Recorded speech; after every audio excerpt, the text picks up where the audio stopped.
Hello and welcome to this week's episode of Strange Pathways. I am your host, Scott Mort.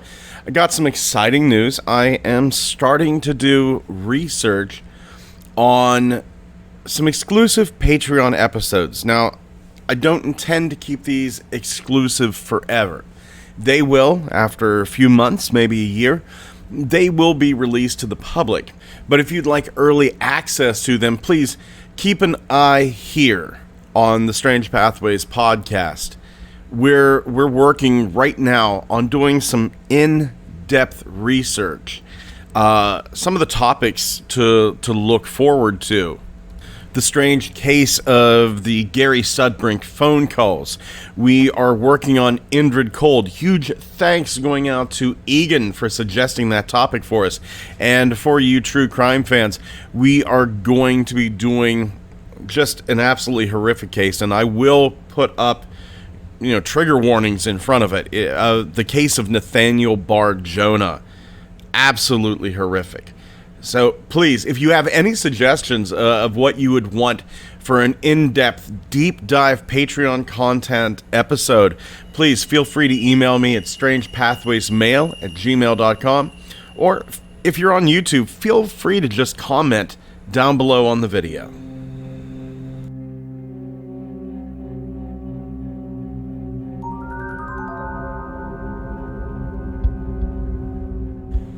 Our first case this week is going to take us back to April of 1995, just a little bit outside of Kentford, England. There's something you have to know about me before we go in this case. A few things. Number one, I do keep a job outside of doing this podcast, of course. I don't make a lot of money doing this podcast.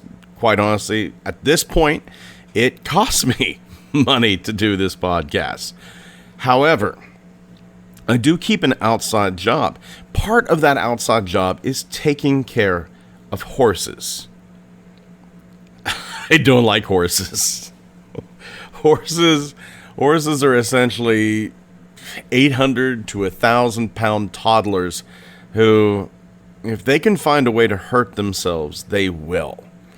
And I know this, horses get sick so easy.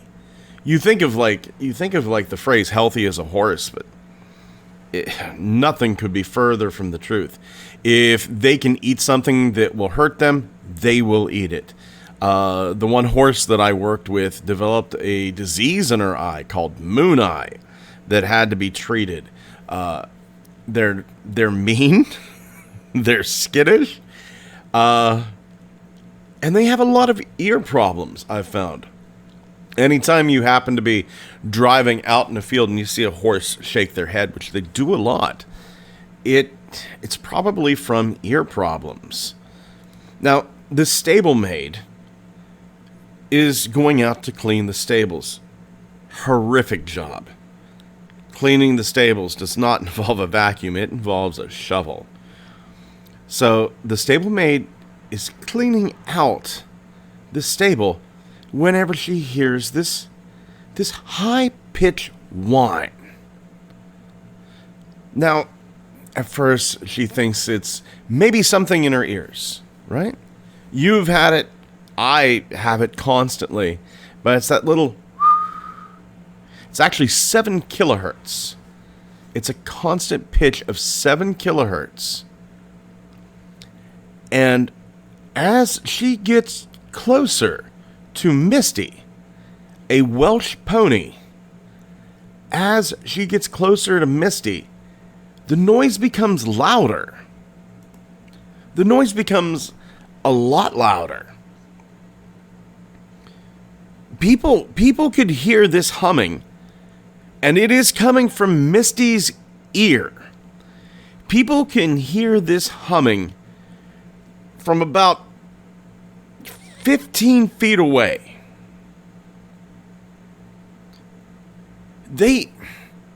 They don't know what to make of it. And the only one of the farmhands who can't hear it is going through some hearing loss themselves. Now, they take the horse to a vet. This is odd.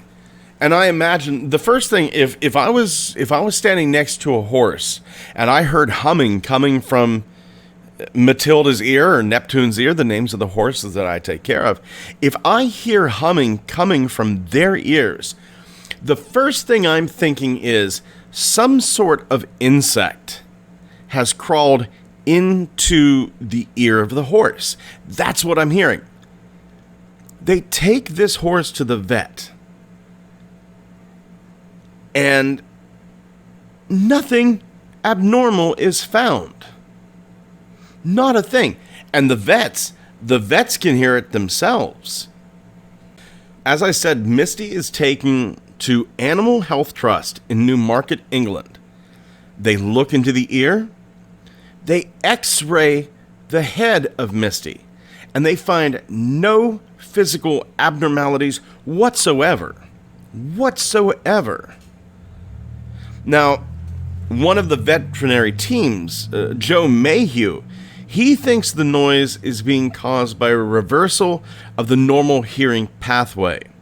That is, through the eardrum, the tiny bones in the ear, the hammer, the anvil, the stirrup, these bones are called ossicles.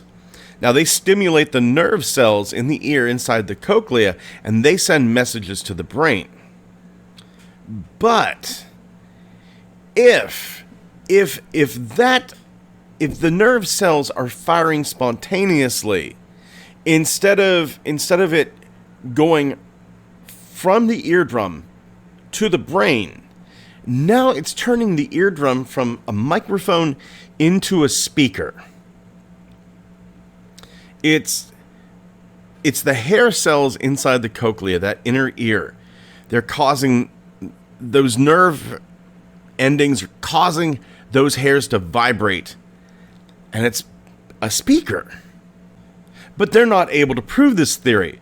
One Ellis Doak, an ear, nose, and throat surgeon at Guy's Hospital in London, he said that the spontaneous nerve activity could cause sounds, but these can only be picked up by very powerful microphones, maybe a stethoscope. And they're really, really rare. There is such a thing as objective tinnitus.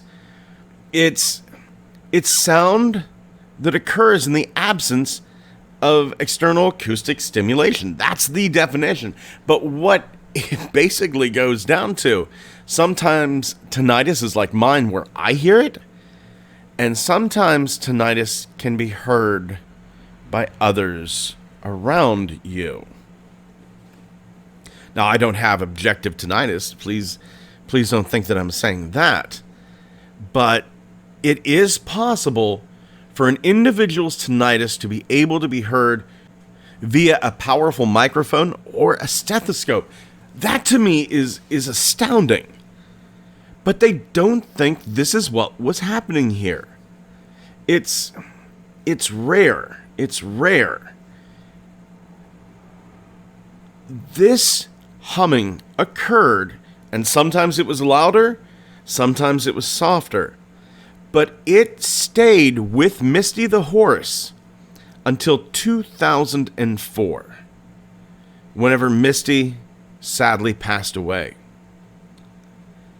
As soon as Misty died, the noise stopped. It was just gone. So there's no denying it wasn't a separate entity that was in Misty. And by entity, I mean like insect in the ear. It was something coming from Misty's body.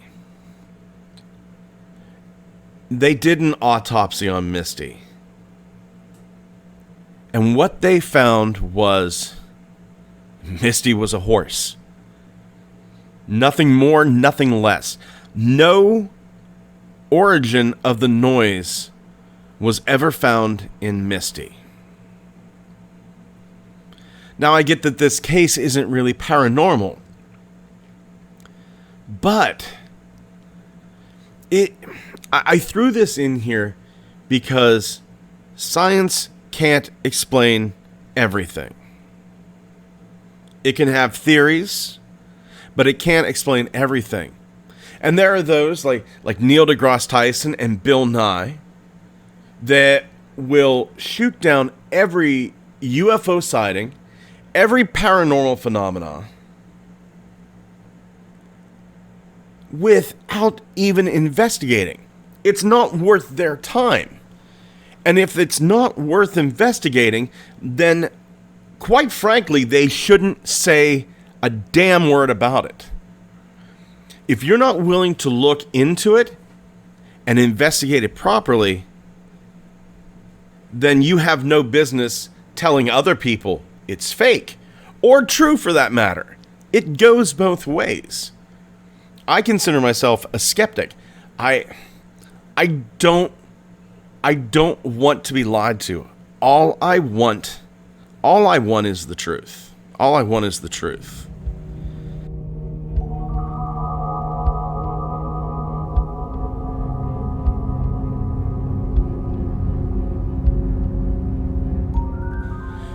Our next case is going to take us to Monroe County, Pennsylvania, near the Poconos, September 3rd, 1975.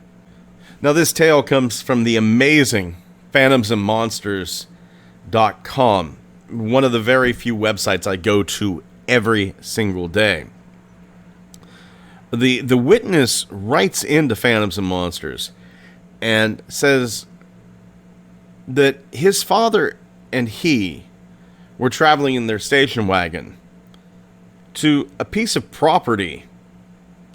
Now, the witness does say he owns the property now and he still lives there.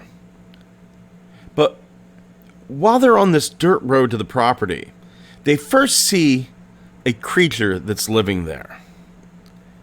It come out of the woods while they were on this dirt road and crossed the road on all fours. Now, at first, this gentleman and his father, they don't know what it is. So they stop the car and watch it. It reaches the northern boundary of the field, and it stands up on its hind legs. At this point, it's trying to hide between two mulberry trees. And the witness and his father see its head touch a branch. Now, later on, probably in the bright sunlight of the day, the father goes over and measures the branch from the ground that this entity's head touched. 12 feet. So that's what we're working with. We're working with a 12-foot tall cryptid. This dog man, it runs south. It drops down on all fours, and it's fast. It covers 100 yards and runs out of the southern boundary into the road directly in front of them. They're kind of guessing from the nose to the tip of the tail that this is about 18 feet. Its left shoulder, it passes in front of their car. Its left shoulder was about 1 foot above the center of the hood of the car. Meaning that as this thing is running on all fours, that's going to put that shoulder at about 4 feet off the ground. This cryptid runs in front of them, crosses the road, turns its head towards them, and snarls. Shows its teeth. 6-inch long teeth, amber eyes. The witness said that it was just plain evil.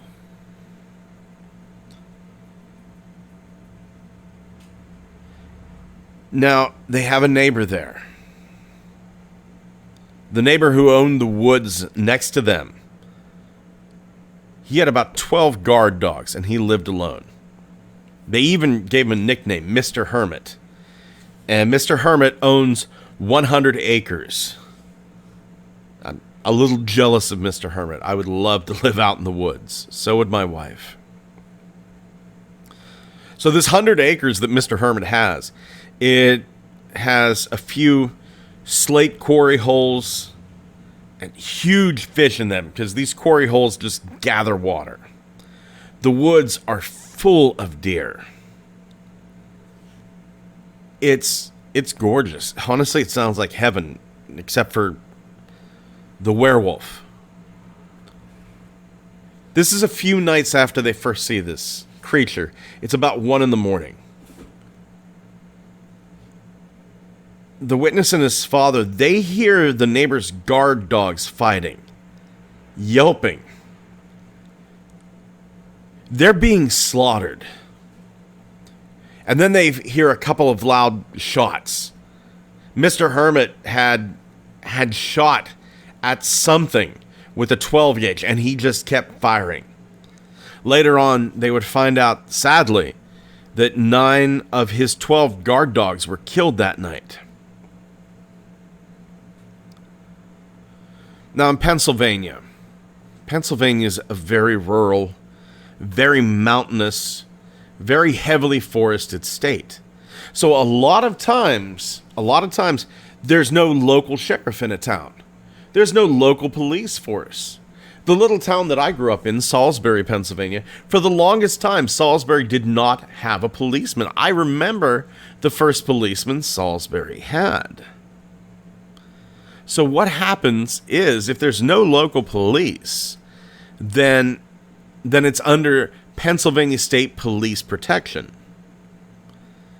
Several troopers show up that night. At daybreak, a tactical team arrives in a helicopter and lands in the witness and his father's field.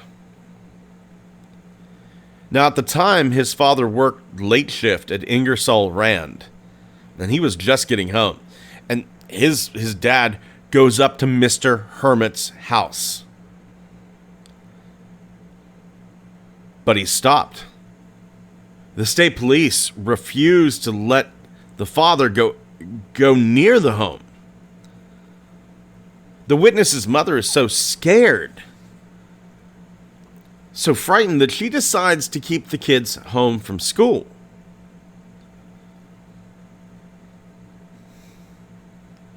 So just a little bit after the witness's father leaves to go up to Mr. Hermit's house, he hears not shotguns, but small arms fire. That pop, pop, pop, pop, pop. And then silence. The state police helicopter is hovering over Mr. Hermit's property. It dips low. And then it lifts something massive, wrapped in a tarp, with a cargo net around it. Now, the witness's father comes back soon after. And he looks at his kids and his wife, and he says, "State police told me, forget about what I just saw."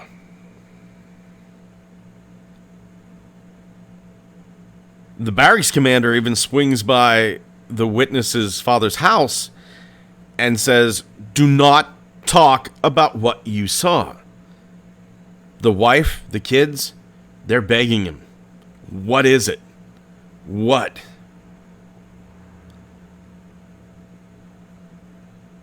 All that the father will say is that he saw them shoot and kill an extremely large wolf. And then he never speaks of it again. He won't even answer questions about it.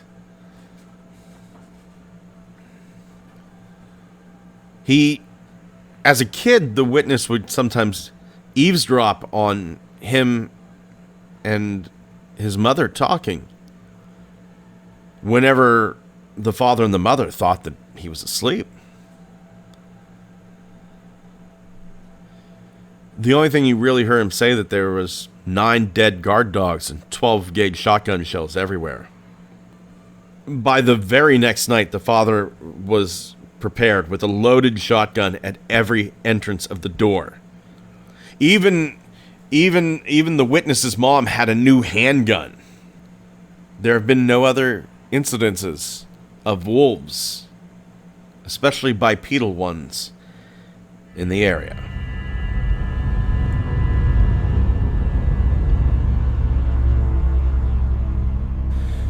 Our last case is going to take us to the night of December 3rd, 1967, Ashland, Nebraska. 22-year-old Herb Schirmer is driving his patrol car along U.S. Highway 6 towards Nebraska 63. It's 2:30 in the morning. He feels something unusual. He gets disoriented, and as he's like just kind of shaking his head, trying to get his bearings, he remembers that night between 1 and 1:35 a.m. he had checked on a local barn. He had found the cattle behaving quite oddly. It's at this point that he notices some strange red lights to his right. They're hovering just over the ground. Now, Schirmer, he thinks that this is just a truck. So he passes the intersection. He drives his car over to the object and stops about 40 feet away and switches on his police cruiser's headlights. What these lights are attached to is not a truck.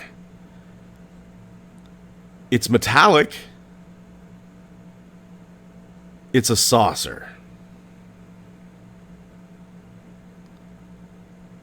He's stunned. He's absolutely stunned. What he's seeing is an oval-shaped, 20-foot wide, 15-foot tall saucer. Schirmer approaches the UFO. It rises about 50 feet off the ground and makes a loud beep noise. It shoots a beam of light to the ground and vanishes into the sky. He's assuming that this encounter's over.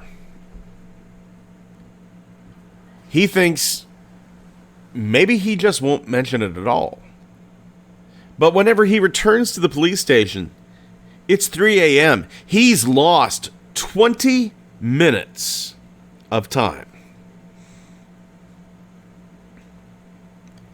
Schirmer gets home. He goes to bed, but he can't find any sleep at all. His head is throbbing. He goes into the bathroom, gets a drink of water, some aspirin, and that's whenever he sees the red scar that's under his left ear. Schirmer writes down everything he can remember about the UFO encounter. Now, remember, I've said this before, I'll say it again. The way people are treated after they have an encounter like this is disgusting.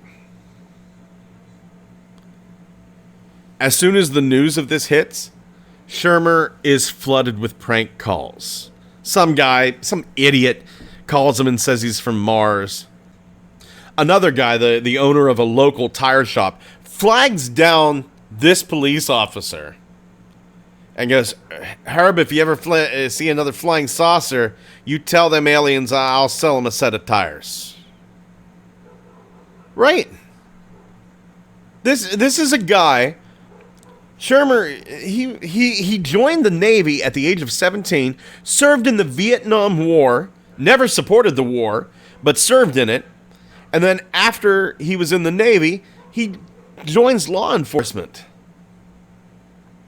He has one case that people don't understand, and all of a sudden they're making a fool out of him. And it's disgusting. It's absolutely disgusting.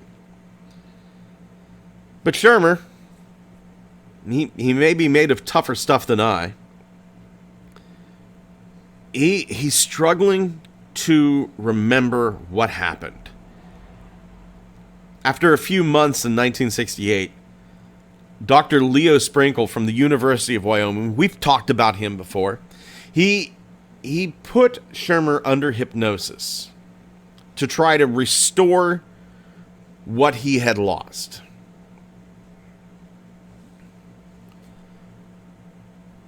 Schirmer remembers. The engine of his cruiser had stalled. The radio turned off. He saw something white. And then something came out of that spacecraft and approached his police cruiser. The alien looked at him with a blank stare, prodded him with some device, and said, "Are you the watchman of this town?"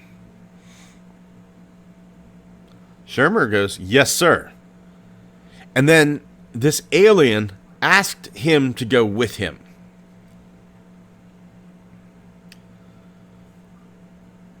The alien took him into his spacecraft. It's full of lights, cables, instrument. And that's whenever Schirmer meets several other aliens on board. They're smaller. These aliens tell him there are other flying objects of the same kind flying in the atmosphere of the planet, and that they have bases in the United States, but they themselves came from the nearest galaxy, and had even stayed on Venus for a little bit. They're telling him everything they can about their craft. They said the propulsion system is based on reverse electromagnetism, and that Earth is their energy source. The planet Earth is their energy source.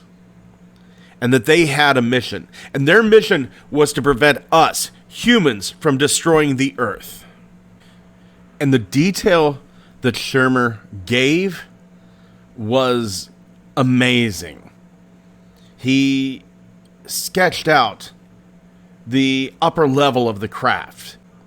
He sketched out the aliens, humanoids between 4.5 and 5 feet tall, with slightly slanted cat-like eyes that didn't blink, gray-white skin, long, thin heads, flat noses, slit-like mouths. He sketched out the silver-gray uniforms, gloves, and helmets with the small antennae on the side of the ear, the emblem of a winged serpent. Schirmer gave a lot of detail. A lot of detail.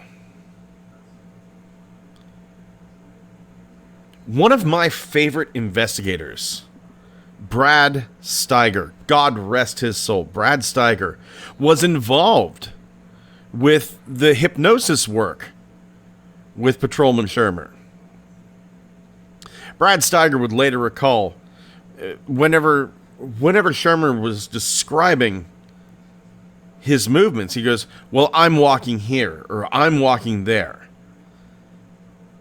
But whenever they asked Schirmer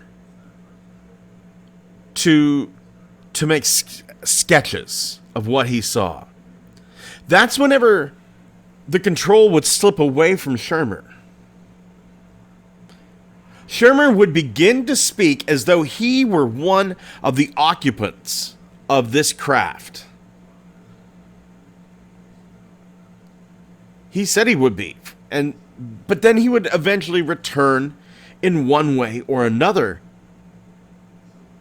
to Herb. But it was almost as if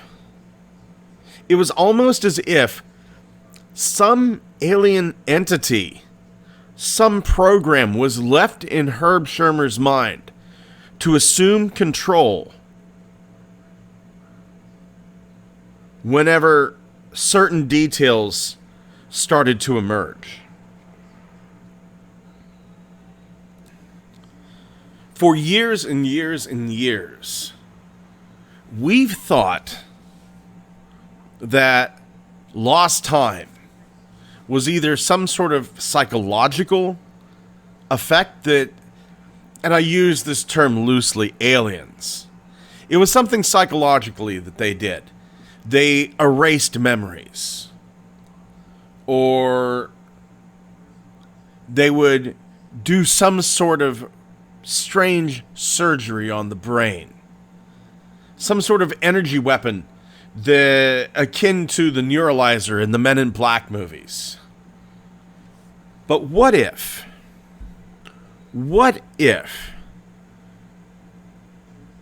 the thing that causes abductees to not remember, the cause of lost time, is actually some parasitic entity that is implanted within the victim?